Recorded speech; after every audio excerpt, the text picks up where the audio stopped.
Hava ma hakkı kwa kazan.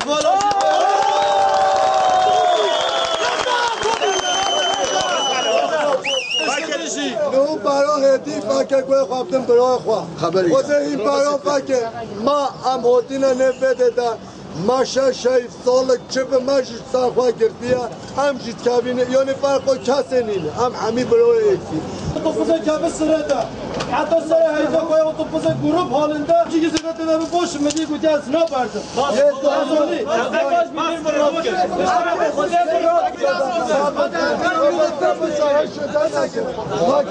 Biz gittik baş müdürle, emniyet amirimizle, ilçe komutanlarımızla görüştük, kaymakam beyle görüştük.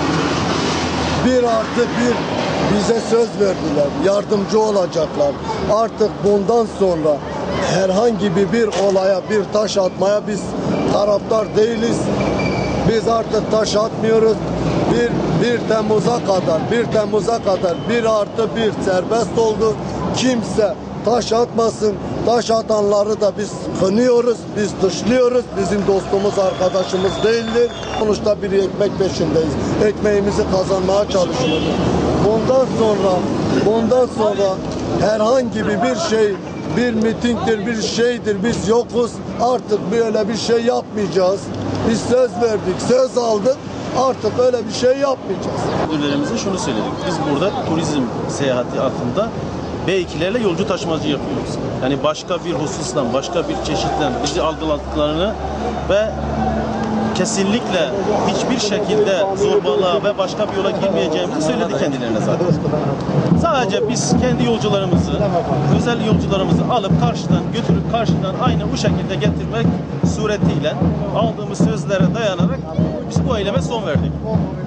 Ta ki 1 Temmuz'dan sonra böyle bir uygulama devam ederse malum yani bunu artık biz şirket olarak 3-4-5 tane yetkili olarak biz buna sahip çıkacağız diye bir şey de diyemeyiz. Çünkü bu insanların ekmeği ve davada olan bir ekmek davası.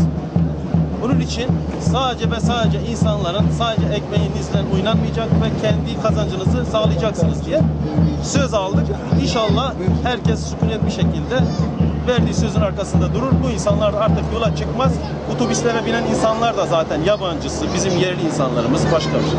Yani kimse zarar görmeden buradan zorbalıkla veya taşla, sopayla ekmek kazanma gibi bir derdimizin olmadığını herkese söyledik zaten. Yetkili amirlerimiz de bunun farkına vardılar. Gerekli yazıları yazacaklar.